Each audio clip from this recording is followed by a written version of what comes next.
Bloomberg Audio Studios. Podcasts, radio, news.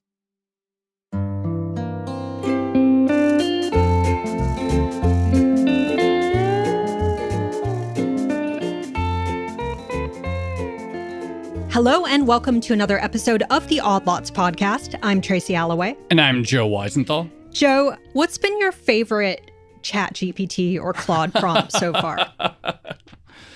You know, it's funny because I have a lot of fun with them, and also I use them for serious things. So I'll upload conference call transcripts and say, tell me what this company said about labor market indicators or something like that. And that'll be extremely usul for that. But wait, do you actually find that more efficient than just doing a word search for labor or working? I don't. I hate uploading stuff because you can only do it in No, fragments. what, Tracy? No, yeah. I'll show you how to prompt. Okay. No, I get a lot of professional use out of the various AI tools, but I also, have a lot of fun with them. And there's even a song, and I'm not going to say which one, that I wrote. I didn't use the lyrics. Oh. No, I did not, because it's very good. Wait, what did you use? Did he give you an actual melody? What happened? No, so there was a song that I liked, okay? And the song title sort of rested upon a pun.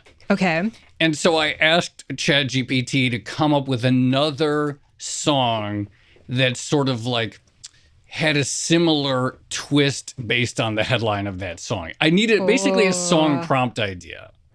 This opens up a whole can of worms. No, this is actually the perfect segue into what we're going to talk about today. Because for you and I using something That's right. like a ChatGPT, we don't really have the same concerns that a proper company or large corporation would have. It doesn't really matter to us if the answer is wrong. I mean, ideally, we would like it to be correct. But if I'm just asking some silly question, it doesn't really matter what ChatGPT spits out at me. And also, copyright kind of doesn't matter. Yeah. So we don't care what it spits out in terms of who owns it. And also, we don't care what we're putting in terms of who owns that. That's right. But if you are a company, you are thinking about generative AI very differently. I just want to say one thing, which is that if I in your defense, okay, defend yourself. No, Joe. I'm not even trying to defend myself. If I upload, say, the McDonald's earnings transcript, and I say, what does McDonald's say about the labor market? And there's some quote. I always go back and check that quote is actually in there. So I do. Very good. I'm not just blindly relying on it. I do also do my own work and everything. But yeah, it's very true. So I could say I get tremendous amount of use from ChatGPT or Claude or whatever, and it is very useful to me. But it makes mistakes sometimes.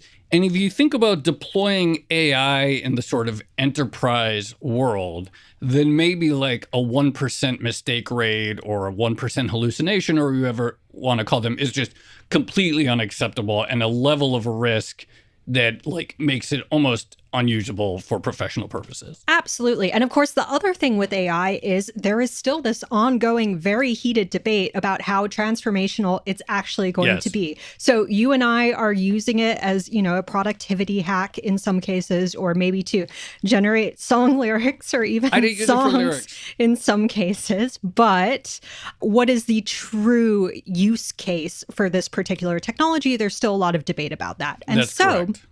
I'm very pleased to say we do, in fact, have the perfect guest. We're going to be speaking to someone who is implementing AI at a very, very large financial institution. We're going to be speaking with Marco Argenti, the Chief Information Officer at Goldman Sachs. Marco, thank you so much for coming on Odd Lots. Thank you for having me. Marco, tell us what a Chief Information Officer does at Goldman Sachs. Whenever I see CIO, I always think Chief Investment Officer as a it's very confusing. Yeah. So what does the other CIO do? So last week I was in Italy visiting my mother. She's 83, and she obviously doesn't know much about technology or banking. And so she said, what do you do at Goldman? And I said, I just try to simplify. I say, I make sure that the printers don't run out of paper. And interestingly, the CIO job has been traditionally associated with the word IT, okay? Mm-hmm. And IT, I tell you, talk to any technologist, they don't want to be classified as IT. Right, because those are you associate with those are the people who like see if the Ethernet cable. Those are the ones who tell you to or restart those your computer. I have a lot of respect for IT, but generally you go to the IT department when something doesn't work. Okay. Yeah. And so it's very back office. And something that attracted me to this job, I've been here for 5 years, and this is the first time that I do like a CIO job. Before I was doing more like, creating technology, et cetera, and service. I can talk about that. But is the fact that the role of a CIO has actually changed quite a bit. And now it's about really asking the question, how do we implement technology in order to achieve our strategic objectives and actually to be differentiated? And it's really sitting at the strategic table of the firm, okay? So today we live in a world where obviously a lot of the things that we want to do or every company wants to do are really kind of determined by how good you are at technology. And so I think the role of the CIO has changed quite a bit. And now, I would define it as, in general, defining technology strategy of a firm and also making sure that you have the right culture in the engineering team in order to execute on that. What's a day-to-day look like? Like, what's a typical day? You get into the office and then what do you do?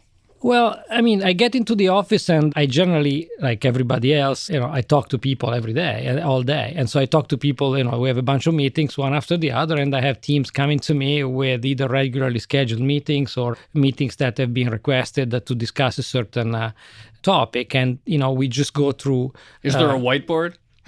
Well, right now in the age of Zoom, I guess still, we have a globally distributed team. And so a lot of our people are not in the same office. And so we use virtual whiteboards like everybody else. But I would say, one of the things that I tried to do while joining Goldman, which was part of sort of the cultural agenda, was emphasizing the importance of narratives and written word versus, PowerPoint and talking, okay? So which is kind of what I learned at Amazon over the years, okay? Oh, right. So you were at AWS. I was at AWS, and one of the things you learn there, as soon as you join Amazon in any part of Amazon, the first few meetings are kind of shocking because nobody talks. Everybody starts reading. You start reading for sometimes 30 minutes or 45 minutes. And if you're the author of the document, you're just sitting there basically, and you're just trying to look at people's faces and understand what they think about your document. And sometimes, if you're with Jeff Bezos or others, at that time, it can be pretty terrifying. And so this kind of shift from a culture of people talk, people comment on a PowerPoint, and the discussion sometimes get, driven by who has the stronger personality versus, who has the greatest ideas. One of the things that I try to change is that a lot of the meetings that we do today actually start the same way, by reading a document. So I now read a lot of documents like I used to in Amazon. I would say maybe 30-40% of the meeting are starting that way. And I think people love it because it breaks the barrier of language. For someone like me, that English is obviously not my first language. It breaks sometimes some of the people are more shy than others, etc. So people see that as a mechanism for inclusion. So back to your question, let's say 30-40% of my meetings actually now start by us reading a document together and then commenting on that and making decisions. Can I just say, Tracy, I've always thought more meetings, you should start with just reading, because you hear like a quarterly call or a Fed event and someone just reads out a prepared text. It's like, just let everyone read it and just jump straight into, let everyone do the reading first. You don't need someone standing up there talking about what's on a written piece of paper somewhere. Anyway, I agree that we could reduce the time of meetings. Yes. Okay, so speaking of meetings and the decision-making process, then talk to us about how Goldman Sachs decided to approach generative AI. What was the decision-making process like there, the development process? Yeah. And, we'll get to what you're developing, but how did you initially approach it? So I think our initial approach was really to realize that there were so many more things that we didn't know compared to the things that we knew, because it's a really new thing. And even if for companies like us that have been working on machine learning and traditional AI for literally decades, this felt like a very different thing. What sort of time frame are we talking about? Was there a sort of big realization that this is something that we need to focus on? Yes, because I was lucky enough that I got into the very, very early version of GPT even before it was called ChatGPT. Right. So the very first version was essentially completing a sentence. It wasn't even allowing you to do interactive chat. You would just paste a text and that will just complete that text. And so I started to do that with a bunch of stuff. And then I was seeing that the quality of which this will continue was pretty much indistinguishable with the part that you actually put in that. And so we started to obviously talk between ourselves, but also among other people in the industry. And we all realized very soon that this would be A, something very different, but B, also something that could have a pretty profound impact in what we do. Because at the end of the day, we are a purely digital business. We don't bend metal. We don't, use high temperatures. We don't really have physics. And so it's all about how we service our clients. It's all about how smart we are. It's all about how we can process incredible amount of information. It's all about, how we analyze data in a very sometimes opinionated way. We form our own views on the market. We form our views on investments, etc.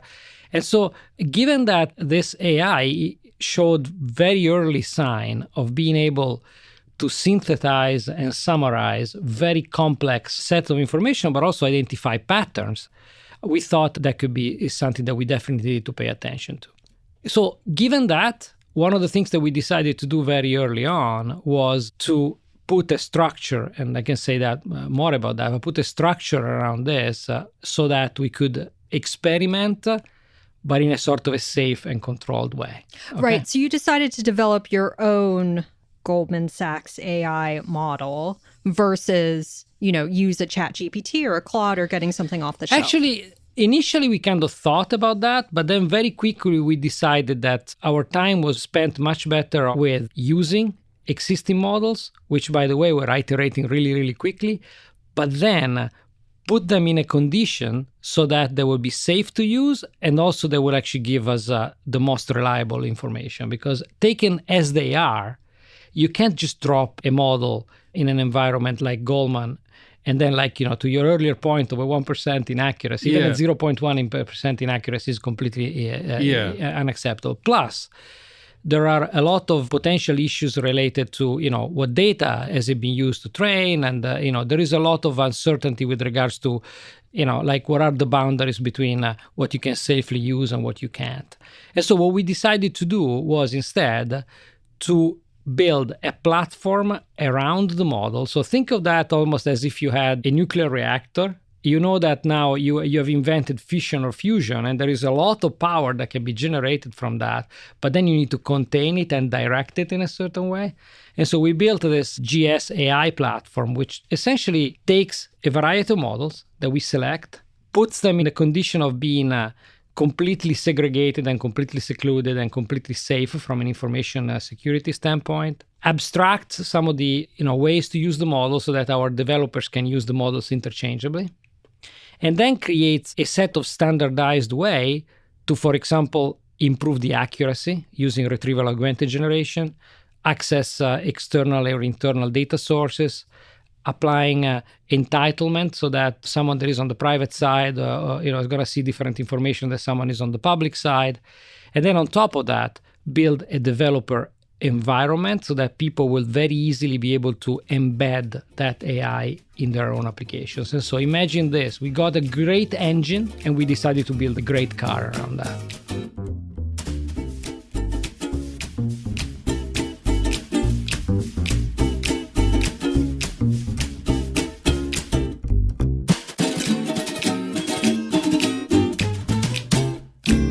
What are you putting in the model? Because I have to imagine at a bank like Goldman, you have a lot of data, but you must have just an extraordinary amount of unstructured data. There's conversations that bankers have with clients. There's other sort of meetings, the meetings you have, and there's words that are said during that meeting that could be synthesized in some way. In these early iterations, I upload a conference call transcript and I ask a question. What are you uploading? What is the unstructured data that you have, or the questions, or what are you putting into it from your reams of knowledge that you must have internally? So one of the first things that we did was use the platform and the models to extract information from publicly available documents. Okay. That's kind of the safest way.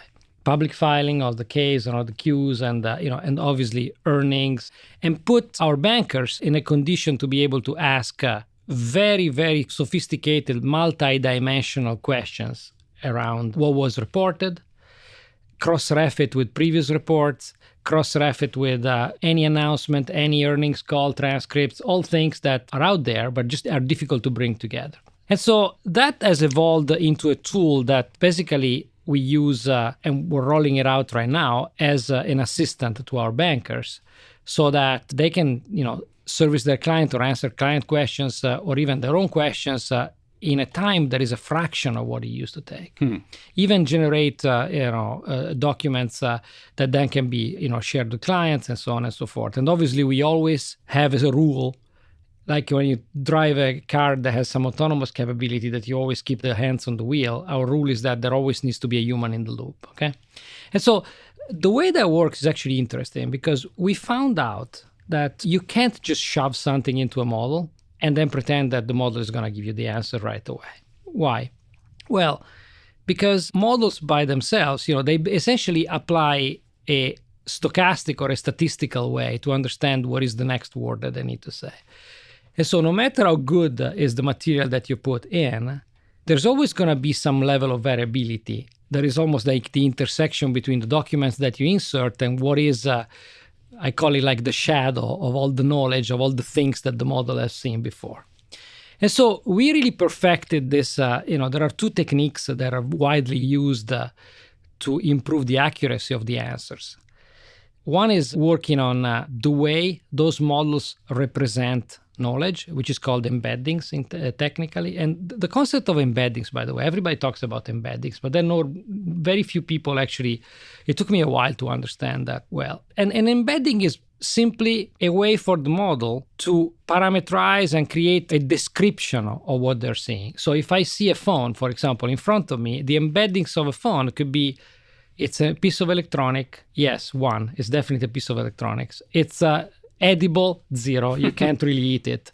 And then you have all these parameters. It's almost like 20 questions. I give you all these questions and then you finally understand there is a phone. And that's what the embeddings is. It's almost like the 20 questions of the reality. Instead of 20 is like 2,000, 20,000. And then you have the RAG, which is the retrieval augmented generation, which is actually interesting because you tell the model that instead of using its own internal knowledge in order to give you an answer, which sometimes, as I said, is like a representation of reality, but is often not accurate, you point them to the right sections of the document that actually is more likely to answer your question, okay? And that's the key. It needs to point to the right sections, and then you get the citations back. So that took a lot of effort. But we're using that in many, many cases because then we expanded the use case from purely like banker assistant in a way to more like, okay, document management. We process millions of documents. Think of that, credit like trade documents, confirmations, loan things documents, like that. Confirmation. Every document has a task called entity extraction. So you need to extract stuff from the document and then digitize it and then model it in a certain way. And so the use of generative AI there does a great job at extracting information. And this is an interesting concept because you don't have to actually tell a fixed pattern. You can just say, give a lot of examples, and then the AI will figure out from that pattern. One of my favorite examples is the following. Let's say that my phone number is 555-321-3050. And someone writes in the document, instead of a 0, writes an O. Okay?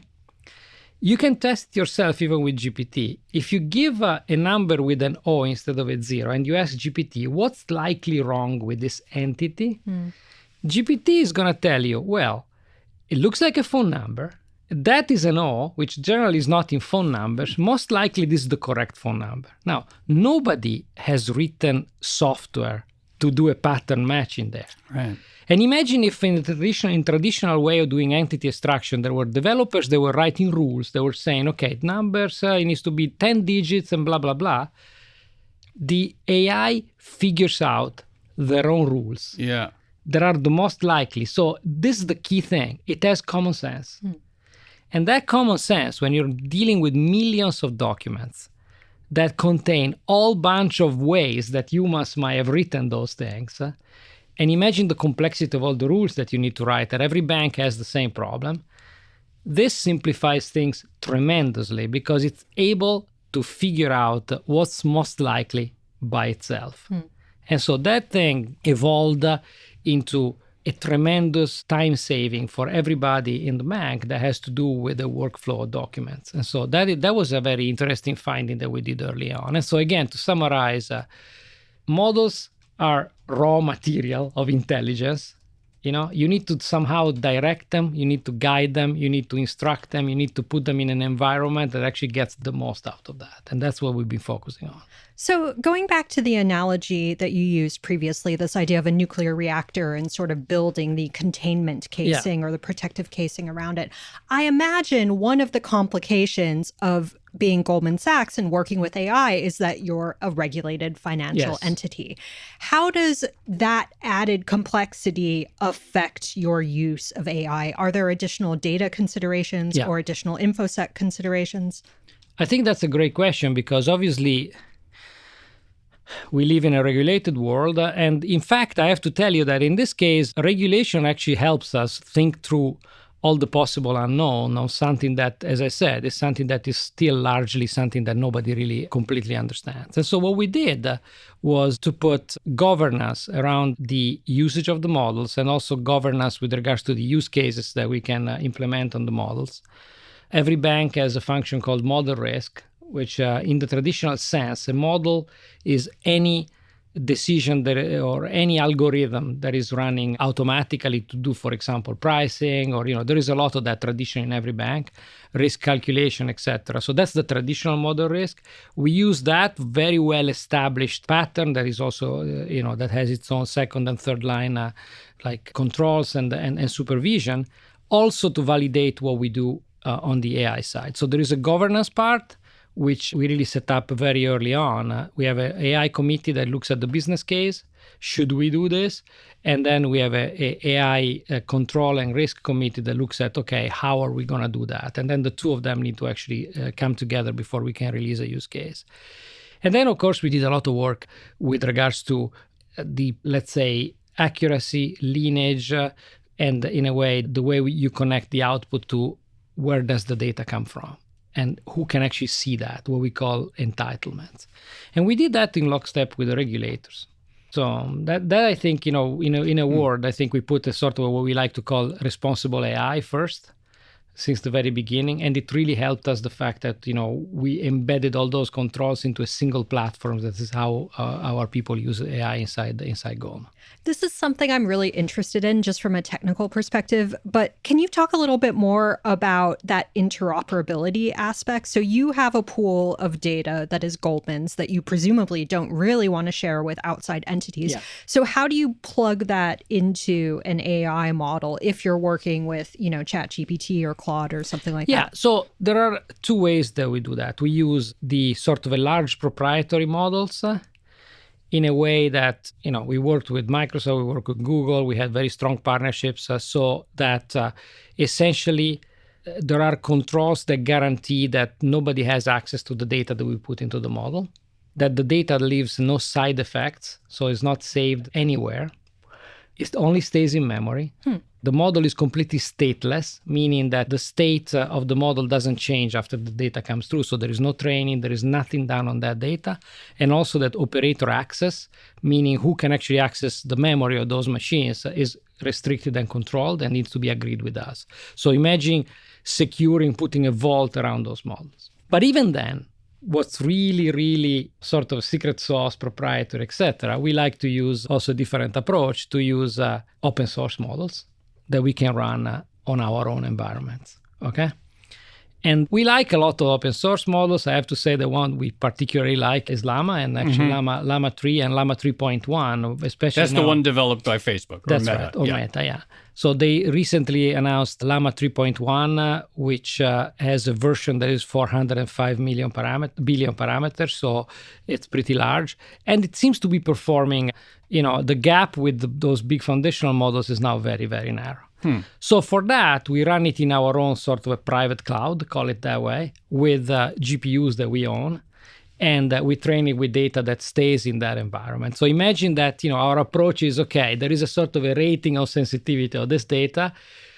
Every data needs to be protected. Therefore, we use those safeties all throughout, regardless. But then for the super secret stuff, we like to do it in our own environment.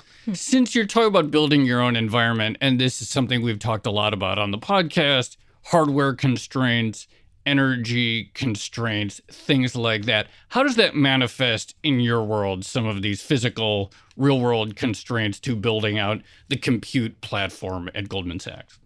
Well, initially we thought maybe we can host those GPUs in our own data centers, and then immediately you run into considerations such as, hey, first of all, they develop a lot of heat. Yeah. Secondly, they consume a lot of power. 3, there is a decent chance that they might fail because of all those considerations if they're not properly addressed. And then D, they need very special, for example, interconnects and high-speed bandwidth between them. And so the decision, what we ended up doing is actually to have them hosted into some of the hyperscalers that we use, but use them in their own virtual private cloud. So those racks are basically only ours. And if you're asking me the more general question, which is, hey, where is the world going with regards of that, okay? So right now there are 2 really rapidly competing forces. One is pushing towards more and more consumption, and one is pushing for more and more optimization, okay? And I can talk about that for a couple of minutes. For the more consumption, really the 2 dimensions for scaling a model is one of the most important one is obviously the size of the prompt or the context, okay? And there is pretty good evidence that the larger the context, which is really like the memory of those models, and the more you can get out in terms of the ability to reason on your data. That has already gone up from thousands to tens of thousands to now millions, and there is a prediction. You heard that some very prominent people saying that there could be the trillion prompt. And the power scales quadratically with the prompt. And so that points to a consumption of energy and GPU power, which is going to continue to raise exponentially. At the same time, we've seen great results with optimization techniques such as quantization, reducing from 16 bits to 8-bit to 4-bit precision, having even smaller models, using what's called windowed attention, which means that you know that you can only pay more attention to some of the parts of the context instead of all of it. And so maybe you need a smaller one. And so I'm seeing those 2 kind of going into 2 opposite directions. It's going to be very interesting to see how that evolves. I would say for the short term, I see that definitely that trend is going to continue to go up. And one of the things that fascinates me the most is that from one version to another, the most striking difference is the ability to reason and the ability to actually come up with logical step-by-step instructions or step-by-step chains of thought of what the output is going to be. So we decided, okay, first of all, we need to get access to the most powerful GPUs. Secondly, we need to host them into an environment that actually allows for the most optimal functioning in terms of bandwidth, in terms of power consumption, etc. And then at the same time, we've been focusing a lot on optimizing the algorithm so that we can really we could really get the most out of that. Just to press you on this point, what are the conversations actually like with cloud providers at the moment when you're trying to get more compute or more space, more racks, whatever? Is it maybe different for you because you were at AWS? Maybe you can just call someone up there and be like, we would like some more space, some more servers.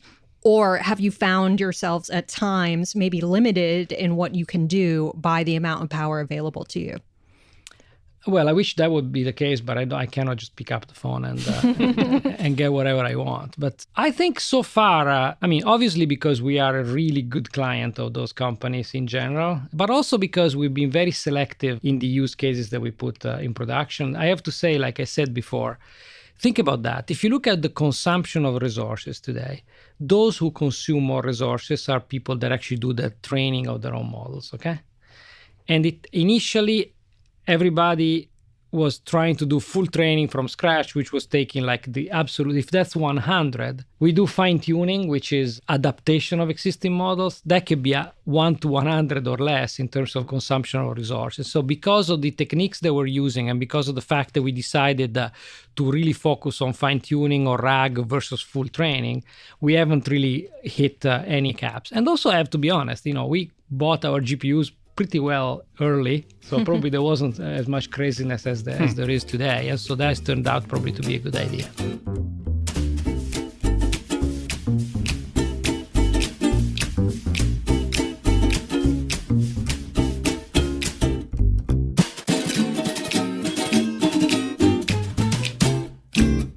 You know, NVIDIA is huge. Everyone would like to have some of NVIDIA's market cap be their market cap by offering some cheaper product. We interviewed some guys who have a semiconductor startup that's just going to be LLM-focused startups. We know that Google, for example, has TPUs, their own chips.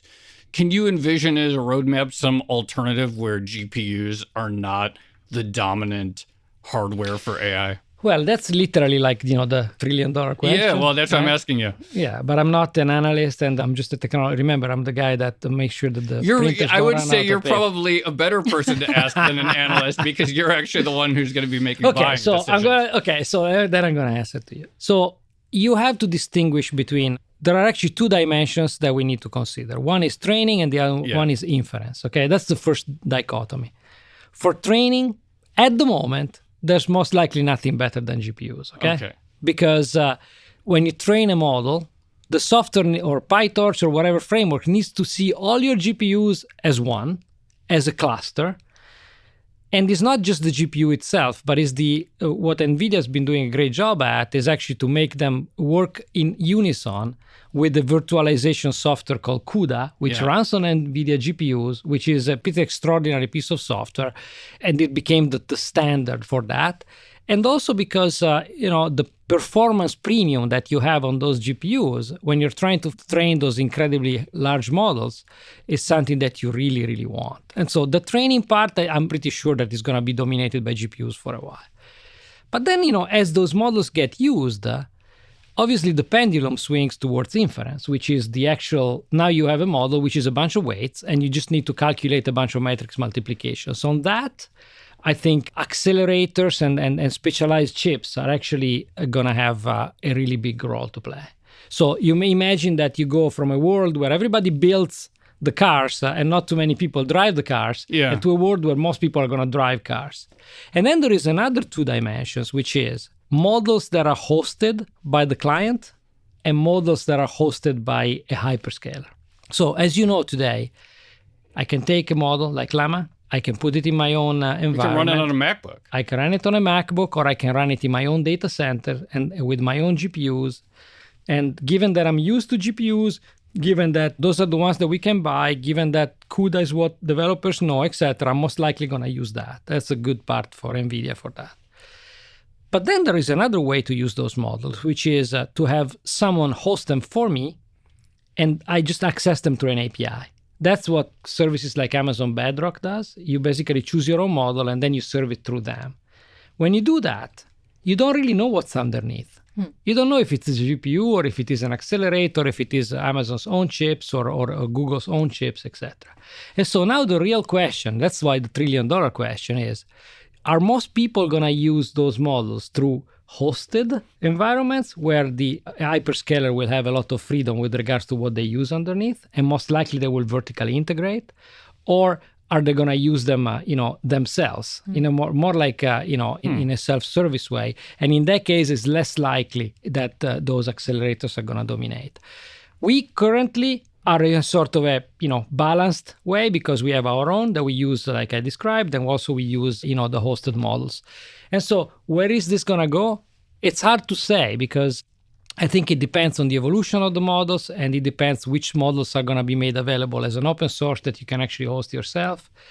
And I think right now one of the greatest questions is, are the open source models are going to be an absolutely on par alternative to the hosted model, to the foundational proprietary models? And that, given Llama 3.1, that answer seems to be more likely a yes. I had a question about this, actually, which is, do you think Wall Street's attitudes towards open source have changed over time? And the reason I ask is because nowadays, it seems like a fact of life. Everyone uses open source, whether you're at Goldman or somewhere else. But I remember, like back in as recently as like 2012. I remember Deutsche Bank had like this open source project called the Lodestone Foundation, where they were like, oh, we should all stop wasting our own resources developing our own code and our own software. We should all pool our resources together and do open source. And they had to actually lobby. It was unsuccessful ultimately, but they were trying to get all the banks on Wall Street to work together for open source. Nowadays, it seems like there's been this significant cultural shift. It's not even a question. So in general, my direction, my guidance to my team is don't build anything unless you have to. Don't think that just because you're a smart person, you can build software better than anybody else. Maybe you can, but it's a good thing that we focus on building things that are actually differentiating for us. And then I think the use of open source software, which we very much endorse, is also a really good hedge with regards to which vendors to use, because it really heavily reduces the vendor lock-in. Of course, open source software, as you know, is a tremendous long tail. There's millions of that. And so I think there are best practices around the use of open source. And those best practices are, you need to run reviews on open source or tech risk reviews or security reviews or anything as if almost you built it yourself. And then secondly, tending to concentrate on the larger, very well supported by the community type of open source. And so my philosophy is yes to open source, but then you need to own it in truest way, because you are actually going to be generally the one that actually needs to support that. And so really building knowledge around that. But now you can ask AI to run the code for you and check it for bugs. Yeah, so, okay. That, of course, leads to probably if you ask everybody, where did you get so far the biggest bang for the buck for AI? Most CIOs are going to tell you on developer productivity. And I think it's something that for us was the first project that we actually expanded at scale. I have to say that today, virtually every developer in Goldman Sachs is equipped with generative AI coding tools. And, we have 12,000 of them. So we didn't enable yet the ones that are using our own proprietary language called slang, but everybody else has an AI tool. And the results have been pretty extraordinary. What do they? How do you measure that? What are some numbers, or how would you describe the results? So we measure it according to a number of metrics, such as the time that it takes from, let's say, when you start the sprint to when you actually commit the code or when you complete your task. We measure it by number of commits, meaning how many times you actually put code into production. We measure it by number of defects, which in this case is like, for example, deployment-related errors. So there are more like velocity and quality metrics at the same time. We have seen a wide range, ranging from 10 to 40% productivity increase. I would say that today we are probably on average seeing 20%.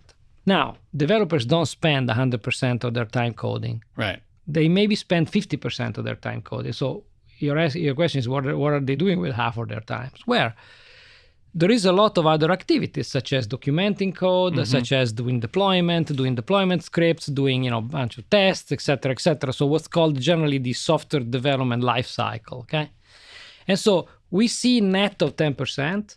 But then the cool thing is that those AIs and the things that we're building around that are starting to go beyond coding. They're starting to help you write the right tests, write the right documentation. They are even figuring out algorithms, or even, for example, reducing or minimizing the likelihood of deployment issues, writing deployment scripts for you. So as that expands, we're going to be closer to 100%, and therefore we're going to be closer probably to 20%, which, for an organization of our side is a pretty massive efficiency play. Can I ask you a question about hiring developers? So I've probably read 100 articles over the years about Wall Street competing with tech companies to hire developers. Like, they got to have ping pong tables. Lloyd Blankfein used to say they're a technology company. Right? Yeah, you got to have your ping pong tables and your free lunches and let people wear sneakers and have all that stuff. But now it seems with AI, there is a number of people interested in it who are truly believing that within a few years, they might build the digital god that's 10,000 times smarter than any human, and that they approach the task with messianic fervor. And I imagine it, right? And if you're at Goldman and you're trying to help a banker answer a question to a client about something in the chemical industry, maybe that's not like the thing that gets you out of bed, the way sort of like metaphysical realms about what is the nature of consciousness and things like that AI people talk. Does that present any challenges or anything when trying to hire talented AI developers? I think developers love to solve real problems. And one of the things also that attracted me in the first place, not that it matters, but I'm saying, I tell you my own personal experience is that working in a technology company is absolutely fantastic, but you're always like one step removed from the business or from the application. So I have to, let's say you are the bank and I'm the technology company. I need to sell you a tool that then you're going to use to run your business or improve your business. We are kind of 1 degree of separation less, i.e. we're right there in a digital business that is fast, huge amounts of data, huge amounts of flows, immediate results, and that's kind of addictive. And so developers, especially when AIs are starting to do all those magical things that we're talking about, they can see the impact on the business right away. And that, I think, is kind of attracting a lot of people. In fact, there is more and more people that are moving into the industries, oil and gas, transportation, chemical, medical, finance, because, this is new and there's nothing more exciting than seeing it in action. And so there is so much action going on that I think is actually really, really interesting. I think another question that maybe you haven't asked me, but it's kind of part of this question is what kind of developers and how is the profession of being a developer is actually changing? Oh, wait, I had a related question. It's not quite that question, but you can certainly answer that too. But okay, to my knowledge, Goldman Sachs doesn't have a job title specifically with the words prompt engineer in it. So looking at the impact of AI on your business overall, is AI a net hiring positive or a net hiring negative for Goldman's employees overall? Well, meaning are we going to hire more or less developers? Yeah, does it lead to more jobs because you're doing more things and productivity increases, or does it lead to fewer jobs because now you can automate a bunch of stuff? Well, listen, there is so many things that we would like to do if we had more resources that I think this is going to be leading to more things that we can do. Some people tell me sometimes, so you're going to maybe hire less or have less developers. I don't know. I've been in IT quote unquote for like literally almost 40 years and I've never ever seen that go down. But I've seen inflection points where you can actually get developers to do way more and worry about way less that is not related to a business outcome. And so I think it's more like how the profession is going to change. In my opinion, we're going to be less low level and more, I need to really understand the business problem. I really need to think outcome driven. I need to have a crisp mental model and I need to be able to describe it in words. So the profession is going to change.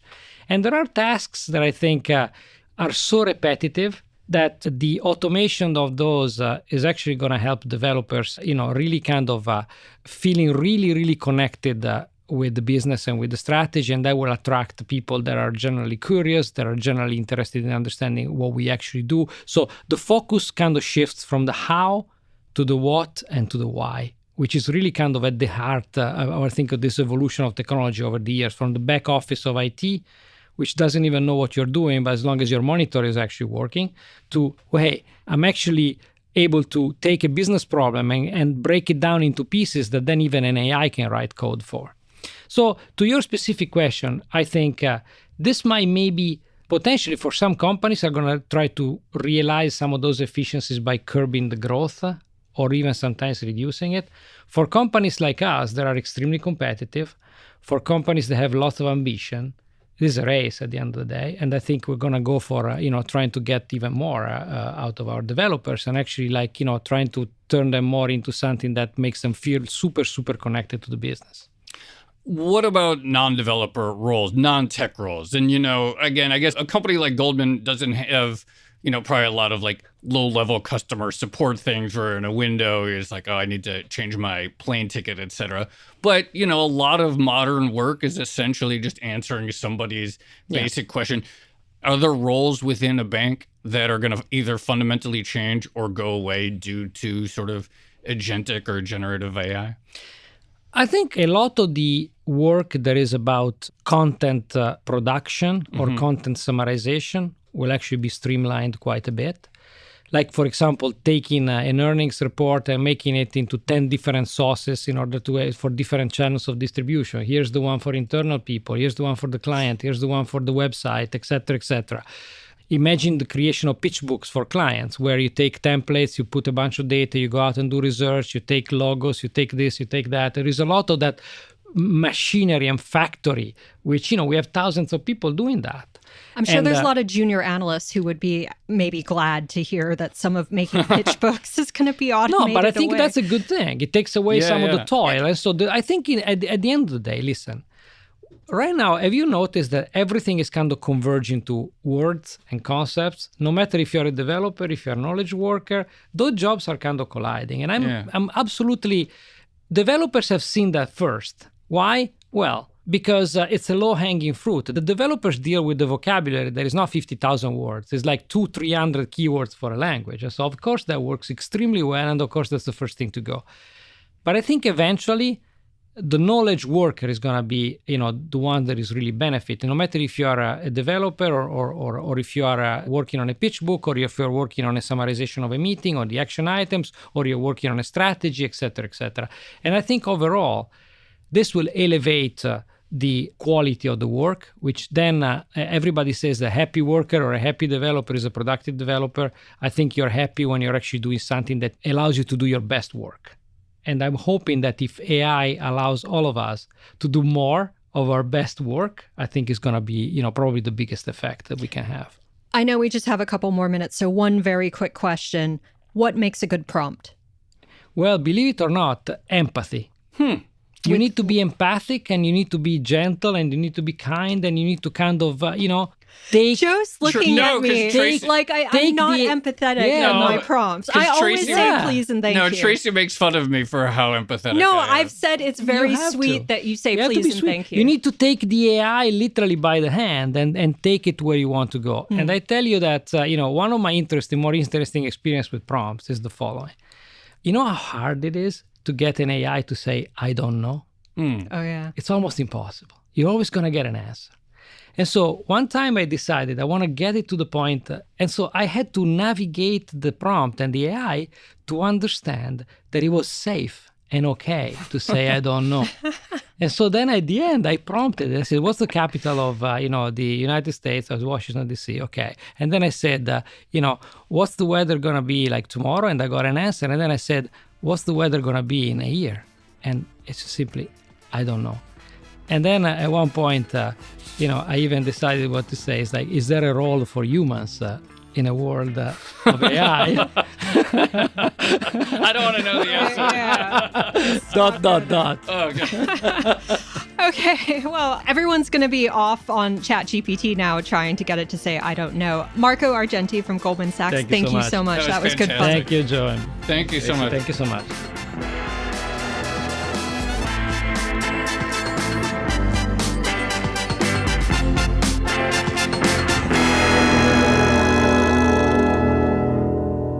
Joe, that was a lot of fun. And I have to say, I do not make fun of you for saying please and thank you to ChatGPT. I'm going to repeat it. I've said it's endearing. Okay. It's very sweet.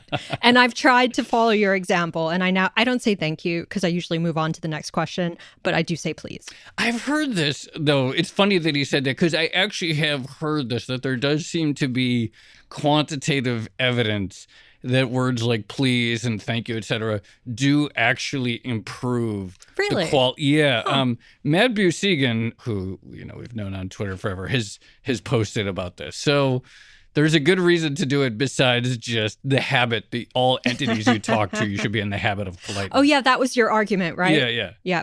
Okay. Well, I thought that was fascinating. Yeah. We've been talking a lot about AI and the sort of potential use cases and the chips that are driving the technology and things like that. But it was nice to hear from someone who's actually making the purchasing decisions and implementing them at a large institution.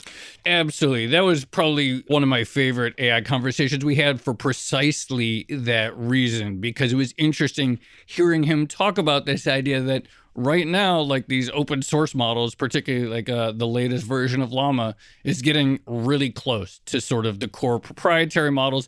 That was striking. The fact that he sees, perhaps particularly on the inference side of model usage, an opportunity for greater use of different types of hardware, also very interesting. That's right. And we're so used to talking about the massive amounts of power and energy that AI will consume, and we you and I have had a lot of conversations about how we're going to power all these servers and things. But what's gotten far less attention is just optimizing the way you use AI such that you don't need to consume as much power. So maybe doing less training, leaving training to the big like hyperscalers or whatever, and then just doing the inference. In the end, it's going to be both, right? Because in the end, like there's both is going to happen. People are going to find algorithmic techniques, and Marco described some of them, to lessen the sort of pressure and stress that you're putting on your hardware. But of course, that's just going to mean you're going to use it more. And then also people are going to have to solve the power consumption side, kind of like all of economic history in general, in which we're always finding new ways to get more out of the same, gigajoule of energy, but also using more energy at the same time. Yeah, absolutely. Well, shall we leave it there? Let's leave it there. This has been another episode of the Odd Lots podcast. I'm Tracy Alloway. You can follow me at Tracy Alloway. And I'm Joe Weisenthal. You can follow me at The Stalwart. Follow our producers, Carmen Rodriguez at Carmen Arman, Dashiell Bennett at Dashbot, and Kel Brooks at Kel Brooks.